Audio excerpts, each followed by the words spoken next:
Motivo de muita alegria, felicidade, estarmos aqui por mais um dia para a gente fazer um bate-papo gostoso, bacana, leve, contudo bastante sério, sobre os significados profundos da nossa vida. Colocar um sentido prático religioso em nossa vida talvez seja o desafio existencial que todos nós carregamos no nosso coração.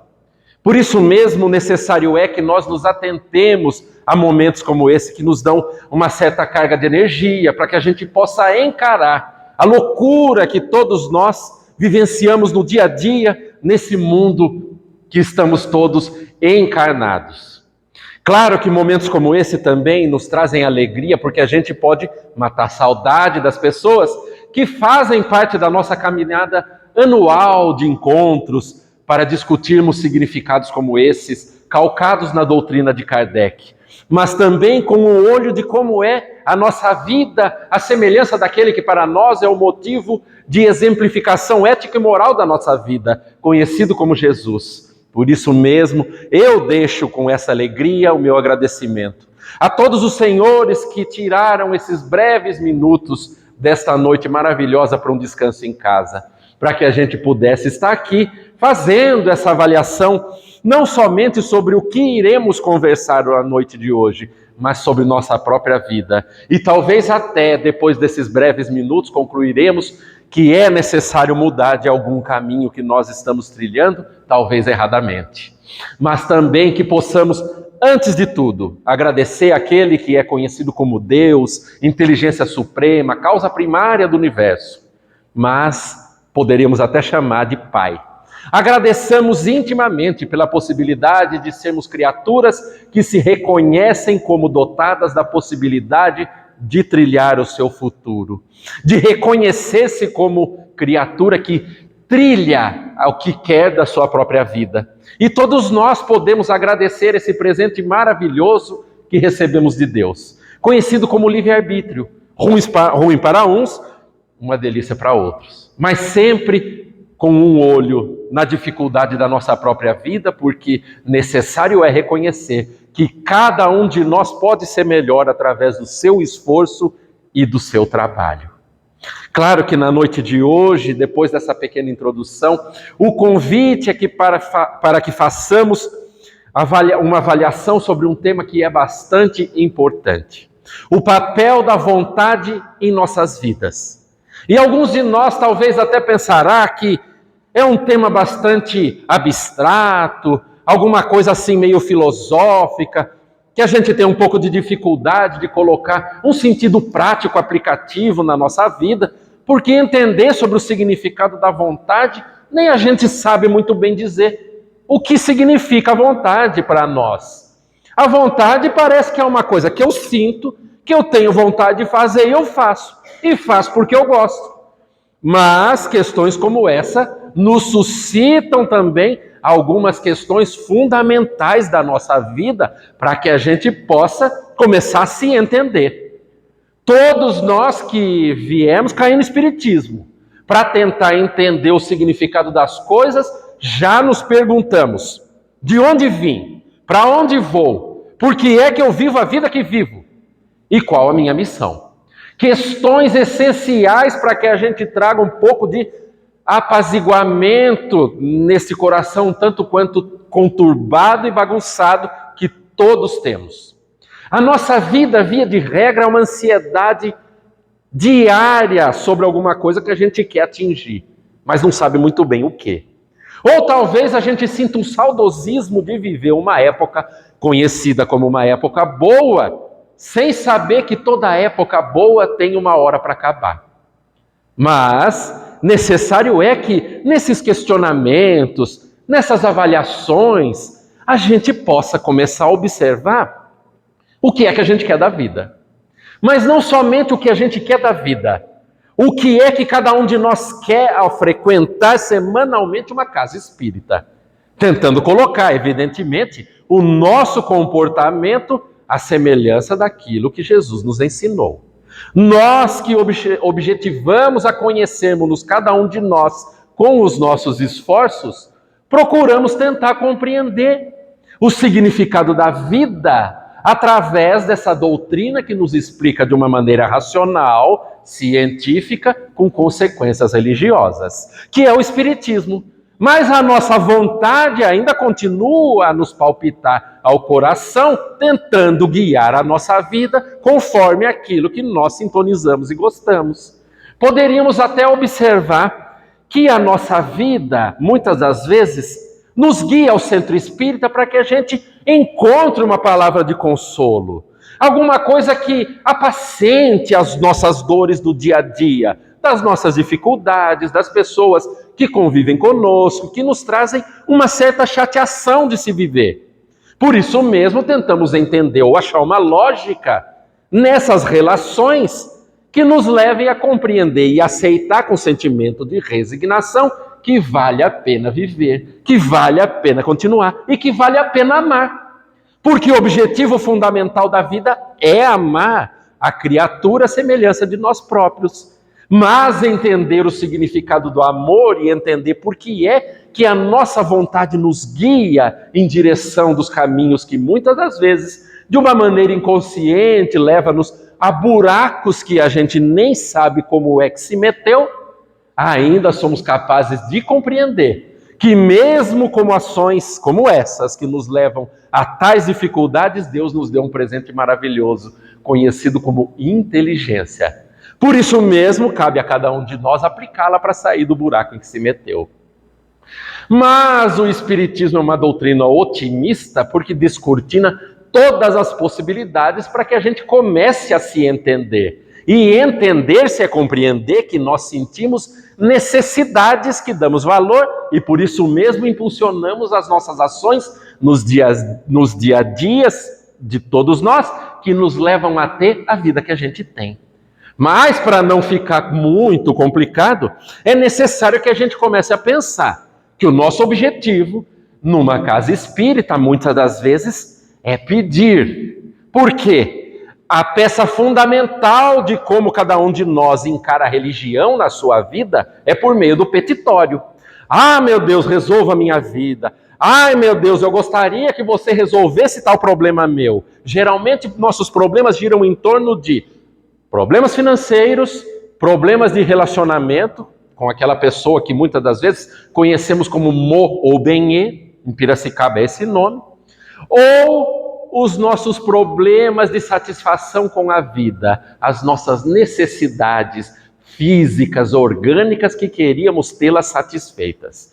Quase que todos nós temos os nossos problemas encaixados nesses três requisitos. Claro que talvez o pessoal aqui de Iracemápolis já tenha superado tudo isso, mas como eu venho de outro lugar, eu conto dos pepinos que a gente tem para o lado de lá, da fronteira da cidade. E é mais ou menos assim a nossa vida. Mas a gente fala, ai meu Deus, eu preciso superar esse problema na minha vida, seja ele qual for. Meu Deus, me ajude a superar. E parece que só pipoca problemas nas nossas vidas. Principalmente sendo espírita, conseguimos identificar com mais propriedade como é que a coisa anda. Mas também alguns de nós dirá, ai meu Deus, dê-me sabedoria. E parece que é um pepino atrás do outro. A gente não se dá conta de que a criatura torna-se capacitada, habilitada de resolver seus problemas, de analisar como fazer a resolução dos seus próprios problemas, à medida que nós colecionamos essas resoluções por meio dos nossos esforços. Alguns dirão, ai, mas eu peço a Deus é paciência, porque para mim é o que me falta na vida. E o que Deus te dá? Uma sogra. Não, brincadeira, a sogra é de tudo gente boa mesmo. Paciência, mas ele coloca uma pessoa difícil, complicada na nossa vida, para que a gente treine. E todos nós temos, eu aposto quanto quiser. Cada um dirá, e está pensando agora naquele fulano de tal, ou naquela fulano de tal, que é a pessoa que é o nosso personal trainer. Para nos ajudar a dar aquela paciência, aquela incrementada, porque ninguém perde a paciência se não a tem. Ah, eu perdi a paciência, eu perdi a cabeça. Você já não tinha, e não tem problema nenhum. Mas a aquisição da paciência, depois que a pessoa adquire uma virtude, adquire, quem sabe, a possibilidade de deixar de ter uma má inclinação, nunca mais nós perdemos. Poderíamos dizer até que uma questão, deixe-me fazer um adendo, questão 909 de O Livro dos Espíritos, porque essas questões nos levam a olhar para nós próprios. E justamente as questões contidas no Livro dos Espíritos são questões fundamentais para a gente poder se olhar. Questão 909 é mais ou menos assim. Pode o ser humano se ver livre das suas más inclinações, empreendendo seus próprios esforços? Eu até pensei, quando eu li uma questão como essa, eu até pensei, vai ser mais ou menos assim. Pode, mas assim com muito esforço, Deus vai ajudar, se você tiver fé você vai conseguir, porque é muito difícil. Eu estava esperando isso. E eu levei um susto quando eu li a resposta, porque a resposta estava mais ou menos assim: pode, comumente com insignificantes esforços. O que falta às criaturas é vontade. Eu fiquei tão bravo depois que eu li isso, porque eu falei, esse espírito nunca esteve encarnado para saber como é viver nesse mundo. E olha, se esse espírito fosse brasileiro ainda, eu diria, não conhece o Brasil. Porque a dificuldade de se viver com as situações que todos nós encontramos na vida, é necessário compreender que a gente pode deixar de ter os nossos defeitos. Defeitos é traduzindo, né? No Livro dos Espíritos, más inclinações. E todos temos essas más inclinações que fazem parte da nossa forma de ser, de vivenciar e de pensar. Por isso mesmo a nossa vontade, via de regra, está encharcada dessas nossas más inclinações, porque são os nossos defeitos. Poderíamos dizer exatamente defeitos contidos na sociedade. Aquelas pessoas que são muito briguentas, que a gente não pode falar nada, que são pessoas invejosas. Não, invejoso ninguém sabe que é, né? Ou aquelas pessoas que puxam o tapete do outro para estar melhor. Más inclinações, que fazem parte da nossa vida. E justamente aquelas que nós poderíamos deixar com pequeníssimos esforços. Gente, eu faço um esforço tremendo para deixar uma ou outra má inclinação e quase que eu não consigo. Falo por mim mesmo. E à medida que a gente vai se esforçando, as décadas vão passando, a gente se dá conta de que de repente deixou no rumo da história uma má inclinação. E é tanto tempo, é tanto esforço, que às vezes a gente se esquece quando é que deixou de ser do jeito que era. E ser espírita é mais ou menos assim. Porque não existem saltos de mudanças, não existem transformações imediatas. Existe um trabalho contínuo, quase que de formiguinha, que todos nós estamos na nossa lida diária tentando entender o significado das coisas. Mas a aquisição desses valores fundamentais da vida são aquisições de valores morais, que é o objetivo fundamental de todo mundo que nasce aqui. E a lei da reencarnação apenas explica para que a gente possa entender que todos somos criaturas que nascemos e morremos infinitamente nesse corpo, até o momento em que a gente compreenda que vale a pena ser diferente, para viver situações diferentes do nosso processo evolutivo. Mas com certeza toda vivência, toda vida, toda experiência traz no seu bojo o significado de entendimento do que é a vida e seus próprios mecanismos. Por isso mesmo, nós que necessitamos de mirar mais ou menos a nossa rota evolutiva num caminho um pouco mais correto, necessitamos de compreender que a questão 625 de O Livro dos Espíritos tem tudo a ver com o que nós deveríamos de ser conosco mesmo. Qual o ser mais perfeito que Deus nos deu como modelo e guia? Resposta a mais sintética de um livro de milhares de perguntas: Jesus. E nesse momento a gente observa que aquele que é o exemplo prático de como se viver na vida, para nós, deve de ser um modelo a ser emulado, a ser vivenciado à semelhança de. Está difícil? Tremendamente. Mas mirar nele é o objetivo fundamental para que a gente possa dar o primeiro passo. Às vezes o primeiro passo de uma caminhada de 1 milhão de quilômetros, mas não tem problema nenhum. O primeiro passo. Mas minha vida está ruim, eu ainda sou uma pessoa muito imperfeita. Sem problema e sem crise. Dê o primeiro passo. Depois deu o primeiro passo, deu o segundo passo. E quem sabe 1 milhão de quilômetros, menos 2 passos. E assim vai. É a nossa vida. Mas o nosso sentido de entender o que nós temos, o que é a nossa vontade, ainda é muito material. Nós ainda observamos a nossa vida com as nossas posses. E querem alguns exemplos? Alguns de nós talvez até pensará, se a pergunta vier um tanto quanto direta para a gente. O que é que você tem? E a pessoa vai responder, eu tenho o meu carro.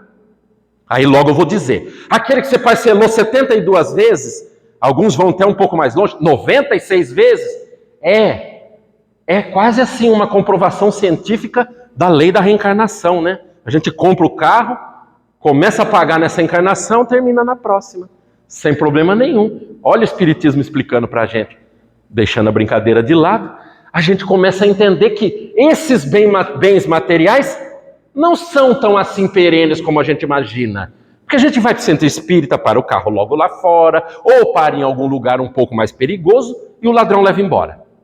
Bate na madeira, porque espírita também não tem superstição, né?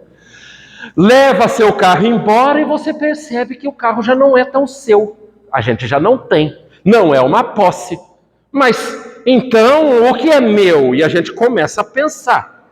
E as mães logo dirão, ai, meu é meu filho. Ai, meu filho é meu. Pode estar um cavalo de 2 metros de altura. Nenhuma semelhança, tá? É só um exemplo. A pessoa fala, é meu filho. E vê como se fosse aquele garotinho de 3 quilos que nasceu um dia, há alguns séculos atrás. Eu não vou falar quanto. Mas a gente observa e fala, ai, meu filho é meu filho. E as décadas vão passando. E esse seu filho, que é seu filho, que é só seu filho, porque é seu filhinho, vai encontrar um rostinho um pouco mais bonito que o seu nessa caminhada. E ele vai se encantar. E no começo você vai ficar muito irritada, via de regra, se você achar que aquele filho é seu.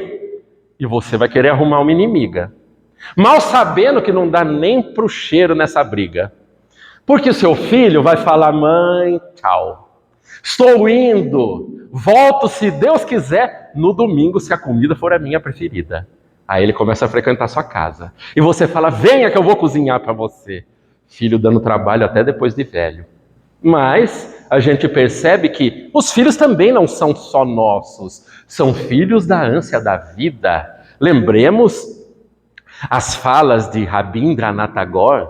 Todos estamos em relações interpessoais, muitas das vezes, que nos colocam nessa posição, como mãe, como filho, como pai, momentaneamente, para que a gente possa regularizar alguns dos pepinos que a gente tem. E se já tivermos um pouco de possibilidade de sacar os créditos divinos, a gente fala para aquelas pessoas que já amamos, vamos comigo, que maravilha. Só que a maioria das famílias contidas no mundo de provas e de expiações são famílias também que estão relacionadas a esse tipo de regra. E eu sei que você está pensando naquele conhecido como Mo ou Benê. E a gente fala, meu Deus, aquele que eu falei, aquele dia fatídico, eu aceito. E a gente lembra, dá uma felicidade no coração, né? E depois de 6 meses a gente já olha meio estranho para aquele fulano de tal que está lá dentro de casa e já não está tão boa coisa assim. E o tempo vai passando e a gente observa o tipo de relação que nós temos, porque são relações contidas no tipo de mundo que a gente vive. Mas alguns de nós dirá, nesse entendimento do eu tenho o meu corpo, mas não tem problema nenhum. Você acha que você tem seu corpo. Quando a gente é jovem, a gente acha que a gente tem tudo. E, gente, autobiográfico. Quando eu fiz 18 anos, primeiro que para chegar nos 18 anos deve ter demorado uns 50 para chegar. Para mim foi uma dificuldade tremenda. Falei, gente, 18 anos, que maravilha. Agora eu sou uma pessoa, um homem, um adulto, eu sou um cidadão, posso votar, posso entrar em lugar proibido. Foi uma maravilha. Nunca entrei, mas tudo bem, podia, né? Já estava válido. Aí eu falei, meu Deus, agora minha vida vai decolar. Eu posso fazer o que eu quiser. Pode, todos podemos. E, gente, cada piscadinha a partir daquele momento, 5 anos nas costas. Ai, meu, eu tenho até medo de piscar. Hoje eu durmo com o olho aberto para não piscar e não ver o tempo passar. E eu não vou contar quantas vezes eu pisquei, tá? Fica só assim na dúvida. Não está muito longe de 18, quase 18 e mais um pouco. É assim a nossa vida. No momento a gente se depara com o espelho e observa que aquela criatura que lá aparece, todos os dias a gente tem até medo de olhar. A gente assusta, os cabelos brancos, rugas novas. E a gente fala, gente, quem é esse senhor atrás do espelho? Quem é essa senhora atrás do espelho? Coisas da nossa vida. Mas a gente pensa, então tudo bem. Essas coisas não são as coisas que a gente tem verdadeiramente para decidir o que é que a minha vontade pode determinar da minha própria vida. Porque se calcarmos nessas coisas que são perenes, muitas das vezes a gente se enfia no buraco. Aí a gente lembra que Kardec explicou que o espírito, que é o fundamental para todos nós, possui 3 características. A primeira delas, características fundamentais do espírito. Primeira delas, inteligência. Segunda, vontade. Terceira, pensamento. Esses 3 pontos constituem o que todos nós somos, o que todos nós seremos e o que todos nós deveríamos de compreender o significado para nós. Primeira delas, inteligência. Compreender que a gente tem uma preconcepção do que é inteligência é observar que à nossa volta existem pessoas com graus variados do que chamamos inteligência. Por exemplo, um Albert Einstein, alguém que, pela sua imaginação, concebeu a teoria da relatividade do tempo e do espaço, apenas imaginando, é de tirarmos o chapéu para compreender que é uma pessoa com um grau de desenvolvimento de sua inteligência refinada. Mas existem vários fatores de inteligência. Mas poderíamos observar também que existem indivíduos rústicos, toscos, que não cultivaram a inteligência ou foram impedidos na sua atual vida por N fatores que não nos cabe no momento analisar, mas que nos dão uma foto comparativa de que existem seres com inteligências diferentes. Mas também é necessário compreender que se o espírito é imortal, cabe a cada um de nós também o esforço para o desenvolvimento de sua própria inteligência. Porque o rumo do desenvolvimento numa perfeição relativa da criatura nos possibilita compreender que o nosso esforço, colocado a serviço do desenvolvimento da inteligência, é uma necessidade de evolução do espírito. Mas inteligência, do ponto de vista prático, muitas das vezes para nós, é desenvolvida por meio da leitura, da reflexão, do estudo. E a gente, quando fala de palavras como essas, remetemos-nos instantaneamente numa forma de aprendizado, que é um mecanismo do estudo através dos livros. Hoje existe livro digital, existe curso digital, mas falemos do tradicional, aqueles que gostamos de ler, de estudar. E para nós, me permitam até um pequeno adendo, porque agora eu vou falar dos espíritas. Se nós estamos no bolo, espírita fala de espírita. Nós que necessitamos aprender o significado da doutrina espírita, necessitamos de estudá-la. E para estudá-la é codificação. Só que no estudo dos livros para nós, muitas das vezes o livro que é atraente, a gente logo vai para a livraria e olha, se ele for muito grosso, a gente já torce o nariz. Mas a gente vai e arrisca. Eu vou abrir um pouco aqui, eu quero ver. E você começa a folhear, se tiver figura, um monte de figura, já fica um livro atraente. Ah, eu adoro livro com figura, porque a gente lê, descansa a vista. E se não tiver figura nenhuma, já fica um pouco complicado. Mas, poxa vida, aí a gente começa a pensar, porque já é espírito, escutou bastante palestra e fala assim, mas comigo acontece um fenômeno que é só comigo, meu obsessor me pega quando eu vou ler. Eu pego o livro, começa a sair lágrima do olho, dá um sono, eu leio desdobrado. A gente inventa umas mentiras assim, né, para dizer que está estudando. Ah, eu assisto palestra desdobrado, está dormindo. Tudo mentira, viu? Não estuda, não. Mas a gente começa a pensar, poxa vida, existem alguns maus hábitos nossos que também são possíveis de comparação. Se a gente pode até pensar no momento da nossa vida, no dia que a gente experimentou uma cervejinha, por exemplo, daqueles que gostam, porque é uma autoavaliação. E aquele dia, aquele primeiro dia, não é possível a gente falar que estava bom, que estava gostoso, porque cerveja é amargo pra caramba. Mas os amigos estão lá, todo mundo está tomando, e está tudo legal, e o dia está um calor, a gente vai forçando. E vai forçando mais uma. Até um momento em que a gente acostuma o nosso corpo. Porque todos nós somos indivíduos de hábitos. Quem não tem bons hábitos tem maus hábitos.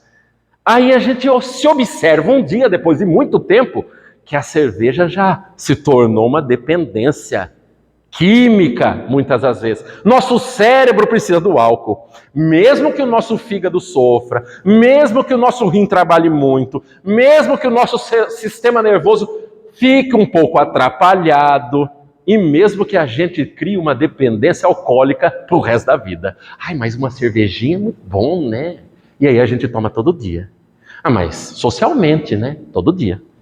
Mas alguns de nós também colocam a sua vida e sua vontade em prol da aquisição de outra má inclinação.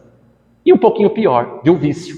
Não somente da cerveja, o fumo também é a mesma coisa. Não é possível o primeiro dia em que a gente colocou um cigarro na boca, cigarro de tabaco, tossiu, achou ruim, ficou cheirando ruim, a mão cheia de enxofre, alcatrão, mas você vai lá e força. Até o momento em que a nicotina também transforma o seu corpo em dependência química. Mas para fazer uma leitura, pelo amor de Deus, haja obsessor para a gente combater, né? Aí a gente é um pouquinho mais fraco. Vontade. E a gente começa a observar que muitas das vezes palavras ou frases de Cristo têm tudo a ver com o que a gente vive. Onde está o tesouro, aí estará o teu coração. E a gente coloca o coração nos valores que a gente deposita da vida, de tudo aquilo que a gente vive. Mas poderíamos dizer, tudo bem, então eu entendi o significado do que é inteligência. Mas e o segundo atributo, a vontade? E a vontade é mais ou menos assim. Eu vou utilizar exemplos para falar sobre o significado dela. Alguns de nós já têm algumas décadas de vida, não precisamos nos entregar, mas a gente já chegou a ver que algumas vezes passava um programa na TV que era mais ou menos assim, alguns competidores, e eles tinham que comer coisas exóticas, comer minhoca, comer barata, lidar com essas coisas que são próprias de programas de auditório. Mas era assim, se a pessoa comesse, exemplo, comia uma barata, ia ganhar R$1 milhão. E se chegassem pra gente, se você comer uma barata, você ganha R$1 milhão. Nossa, a gente come até 2. Tranquilamente, feliz, e come com muita boa vontade, nem que a gente tenha pânico de barata. Falei, eu imaginei que era camarão, e comeu, tranquilão. Mas se a gente fizesse agora um outro exercício imaginativo, olha, a diretoria da casa hoje disse para mim que a metodologia de fluidificação vai ser alterada hoje. Hoje não vai ter nada de passe, não vai ter nada de água fluidificada, vai ter barata fluidificada. E quem comer a barata fluidificada vai se ver livre de um defeito ou uma má inclinação que a gente tem. E nunca mais vai se ver com ela. Olha, eu estou para ver quem é que vai comer. Aí a gente pensa o quanto da nossa vontade está a serviço daquilo que a gente é. Porque para R$1 milhão a gente acha até plausível. Mas uma baratinha fluidificada, eu fico com o meu defeito. Que é isso? Até parece, senão depois ninguém é feliz. Falar da vida alheia, não posso perder um negócio desse, uma felicidade como essa. Continua dessa maneira. Por isso nós observamos o tipo de fragilidade que nós temos, porque a nossa vontade às vezes é muito frágil perante aquilo que a gente gostaria de superar da nossa vida, para que a gente seja melhor. Porque o Espiritismo é apenas uma codificação para que a gente entenda os mecanismos da vida, a forma como cada um de nós deve de amar ao próximo, como cada um de nós deve de ser, como cada um de nós deve se comportar, com gentileza, com agradecimento, com vontade. E aí nós colocamos o rótulo de Espiritismo porque para nós encaixa numa certa lógica que nos dá um sentido existencial. Mas Tá joia, entendi o significado do que é ter inteligência e entendi o significado do que é a vontade. E agora? Agora eu preciso entender o que é o pensamento. E o pensamento, na verdade, é esse intermediário entre o que seriam as nossas inspirações, as nossas aspirações, a nossa vontade e lidar com o mundo à nossa volta, em que todos nós somos compelidos a lidar com aquilo que conhecemos como tentação. Chico Xavier, todos nós conhecemos, que é um expoente dentro da doutrina espírita. Quem é mais novinho, procure lá no YouTube. Eu diria até que talvez seja uma pessoa que encarnou um substantivo que para todos nós é uma dificuldade tremenda. Chico representa a bondade encarnada. E vai demorar para nascer alguém com o mesmo tipo de personalidade que ele, porque era um espírito refinado, que nos veio ao seio da terra para que a gente pudesse olhar um pouquinho mais próximo, sem achar que a gente não alcança Jesus, porque o nosso objetivo é Jesus. Mas às vezes cai um intermediário aqui para dar um norte um pouco melhor para a gente. E Chico era desses. E o pensamento é justamente essa nossa bússola que sintoniza a nossa estação de rádio. Muitas das vezes sintonizada com coisas boas e às vezes sintonizada com coisas um pouco fora, atrapalhadas, complicadas, mas sintonizamos todos com alguma coisa, porque não dá para ficar neutro. Nosso pensamento é um motor também, que fica totalmente ligado e sintonizando conforme aquilo que o nosso coração gostaria de ter como vida, como possibilidade de experienciar as coisas. E Chico, ele é uma pessoa assim tão boa que se alguém tirar uma foto, costurar na boca do sapo para fazer algum feitiço, o sapo fica bom, se bobear. O sapo estava ruim e meio convalescente, ganha uma vitalidade. E nós que temos a possibilidade de observar como é o nosso pensamento, necessitamos de compreender qual é o nosso tipo de bússola. Porque às vezes a gente tem que fazer um esforço para andar na bondade. E para fazer um tiquinho assim na nossa vida, a gente descamba para ser aquele homem velho ou a mulher velha que todos nós temos ainda guardados no nosso íntimo, na nossa personalidade.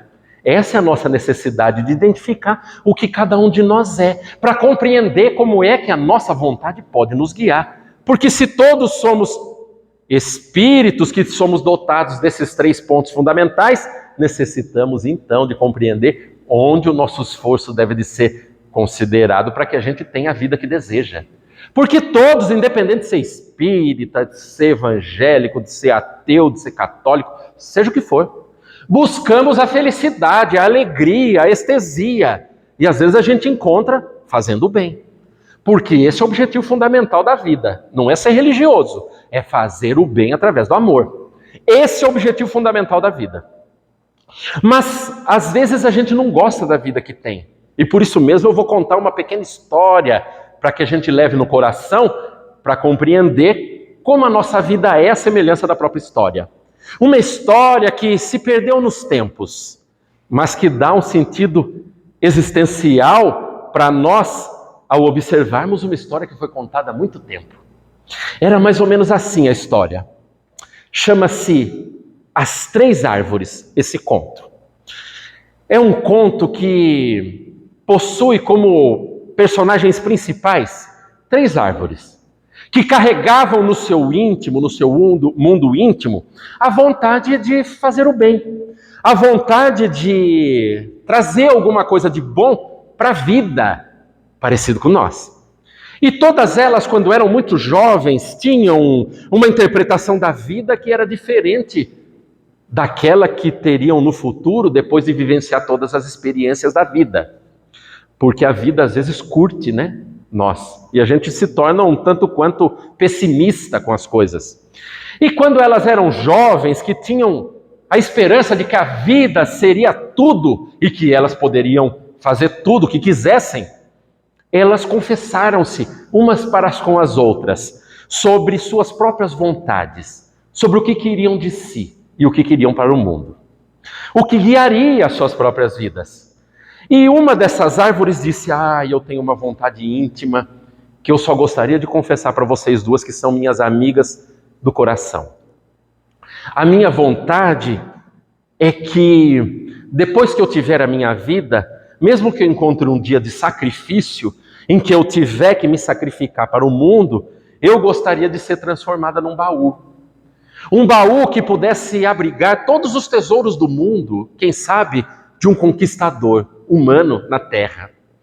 Porque eu acho e sinto no meu íntimo que essa é a minha função na vida. A minha função existencial, transformar-me num baú, abrigando os tesouros do mundo.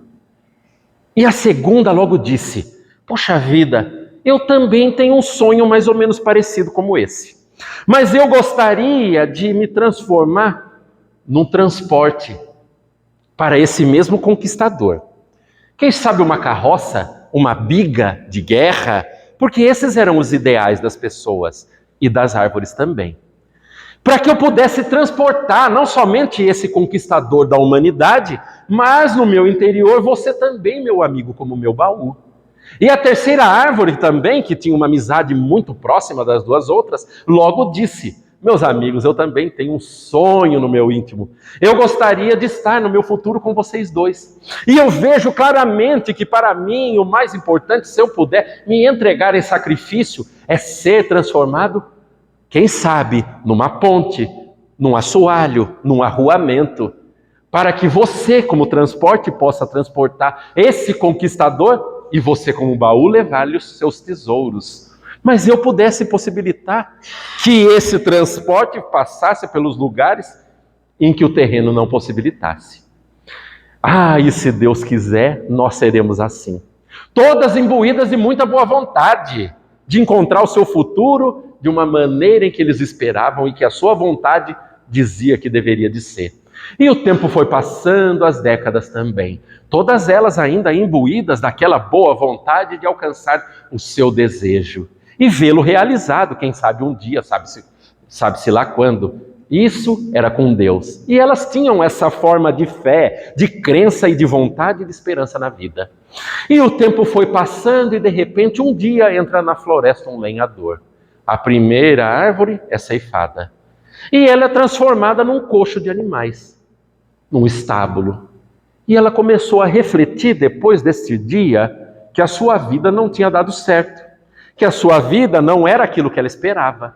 E que todos os dias para ela, a partir daquele momento, se repetiriam infinitamente com fezes de animais, com sujeira e quem sabe com um pouco de alfafa.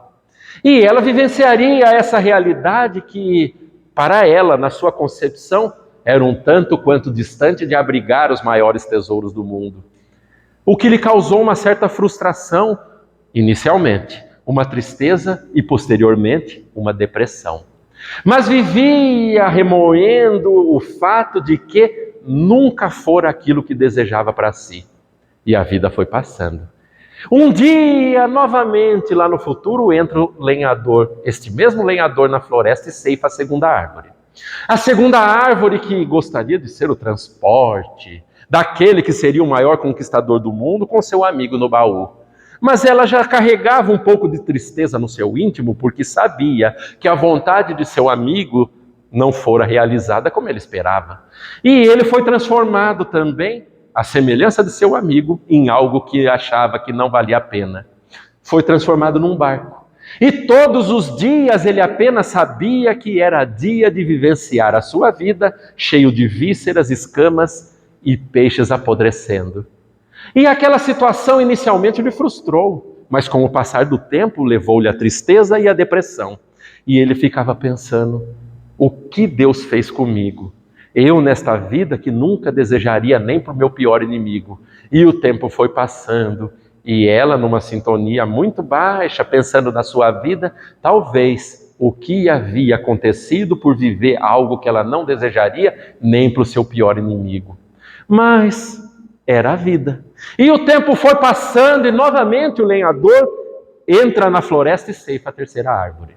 Esta terceira árvore também já estava inicialmente um pouco cabisbaixa e triste, porque sabia que seus dois amigos tiveram fins de vida diferentes daquilo que desejavam, quando jovens que se confessavam, e ela pensou: e o meu futuro como será? E foi transformado em traves. e guardadas num armazém para um momento oportuno se transformar num produto que não saberia qual seria. Mas também a frustração lhe visitou, porque sua vida não foi como ela queria. Ela nem sabia o que deveria de ser, mas esperava um dia, quem sabe, ser o caminho para o transporte daquele conquistador do mundo. Mas nada foi assim. Por isso mesmo também atingiu a tristeza e depois um pouco mais a depressão. E todos estavam vivendo nesse tipo de clima de pessimismo. Mas um dia fatídico, chega um casal nesse estábulo, nesse coxo. E justamente essa mesma árvore transformada em abrigo para animais percebeu que esse dia era especial. A noite estava diferente. Uma estrela lhe chamou a atenção. Ela percebeu que um casal de uma meninota muito jovem e o Senhor trouxeram para o mundo ou para o seio da humanidade uma criança. Uma criança muito especial que para ela vibrou-lhe o seu íntimo e o seu coração. Ele até sentiu que talvez a vida não esteja tão perdida como ele imaginava que seria. Achou até que valeria a pena, pelo menos por esse único dia, e alegrou-se inicialmente. O porquê deste dia, não saberia dizer porquê, mas sentia que valia a pena esse dia, justamente por aquela criança ter sido colocada no seu interior.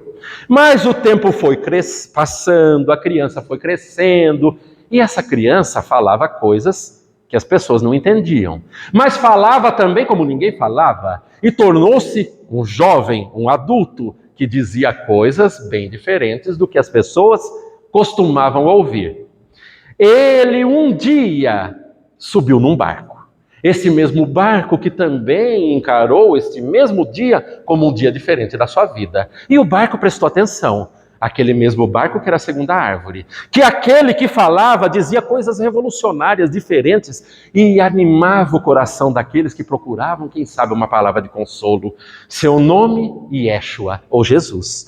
Ele dizia coisas que a humanidade nunca mais esquecera, de uma forma que ninguém nunca disse, mas também de tão grande que era, teve a possibilidade de dividir a história entre antes e depois dele. Mas o tempo foi passando depois daquele dia fatídico do barco, que também mudara a vida desta mesma árvore, porque compreendeu que talvez a sua existência toda tivera um fim fundamental, que fora aquele dia. O tempo foi passando e ele incomodou muito os governantes da época, tanto religiosos quanto políticos, romanos e judeus. E ele foi condenado à crucificação. E neste dia fatídico, lembraram que uma árvore havia sido transformada em madeira, em traves. Solicitaram a confecção imediata e rápida daquela cruz, que foi conhecida como a cruz infame da história. E essa cruz abrigou o corpo físico de Jesus, mas também fora fincada no solo e apontava para o céu, qual seria o rumo da humanidade. E nesse ponto, até a terceira árvore compreendeu que sua vida for uma vida que tiver um fim e uma finalidade. Naquele momento que for o dia final de compreensão do porquê da sua existência. E o conto termina aí, mas a nossa vida não. Claro que nós estamos pensando muitas das vezes o tipo de vida que a gente tem. Às vezes vidas que a gente nem previu, não queria, não esperava, não desejava. Vidas que nos levam muitas das vezes a uma sensação de frustração, de tristeza e de depressão. Porém, é necessário um esforço um pouco maior da nossa parte. Um esforço para agradecer os mecanismos da vida, porque toda vida vale a pena. E toda vida de nós próprios tem um sentido para nós mesmos. Para que a gente possa aprender, para que a gente possa vivenciar, para que a gente possa amar. E todos nós que somos convidados ao mundo, pelo mundo, a um dia, a uma vida de tristeza, necessitamos de compreender que a vida em si, por mais longa que seja, é sempre uma vida muito rápida de aprendizado e de decisões. Todos nós podemos escolher entre sermos felizes ou tristes, a depender do tipo de vida que a gente tem. ou de como cada um de nós a encara. Por isso é fundamental entender que esse motor da nossa vida e do nosso íntimo, conhecido como vontade, é o que pode nos levar aonde cada um de nós quiser fundamentalmente, com muito esforço, com muito suor, com muita lágrima, muitas das vezes. Mas como é bom a gente ser espírita e poder reconhecer que momentos como esse descortinam para nós a nossa vida, a nossa consciência, a nossa força de vontade. E muitas das vezes, quem sabe, numa próxima oportunidade, a gente vai se encontrar pelos rumos da história e dizer: poxa, que bom aquele dia que eu pude acordar, que eu pude vivenciar algo de melhor, quem sabe, um futuro que pudesse me aclarar a vida, quem sabe uma luz do fim do túnel, porque todos nós estamos nesse túnel intérmino, sem compreender que a luz está logo ali, a semelhança do nosso comportamento, aquele que é o nosso Pai, com Deus conosco e o nosso irmão Jesus. Por isso, meus amigos, é muito bacana conversar com gente legal, porque o relógio corre e a gente não alcança nunca. Mas momentos como esse nos levam a pensar naquela palavra que foi a inicial da nossa conversa, a gratidão. Por isso necessário é agradecer novamente aos senhores que estiveram de uma maneira leve, séria, madura, pensando nos mecanismos da vida, naquilo que a gente pode escolher, mas quem sabe, depois de um pouco de reflexão, a gente até toma uma decisão. Uma decisão de mudar de vida, uma decisão séria, uma decisão consciente. E eu, desse lado aqui, já com uma certa saudade, porque tudo que é bom termina, logo faço votos para que todos possam escolher o caminho da seriedade para trilhar a sua vida mirando em Jesus, aquele que é o nosso amigo, que sempre está conosco. Assim, eu gostaria de chamá-lo também para esse nosso final e encerramento, rogando aos céus para que esse amigo Jesus possibilite que oportunidades como essas se repitam infinitamente na nossa vida. Infinitamente. Porque necessário é sempre uma pequena pausa na nossa semana para uma injeção de alegria, energia e vontade. Assim, meus amigos, rogo ao Pai, a Deus, para que a nossa semana seja abençoada, seja uma semana de bênçãos. Mas também, quem sabe, numa próxima oportunidade, nós estejamos aqui felizes, alegres a discutir essas coisas interessantes que para nós têm um papel essencial na nossa vida.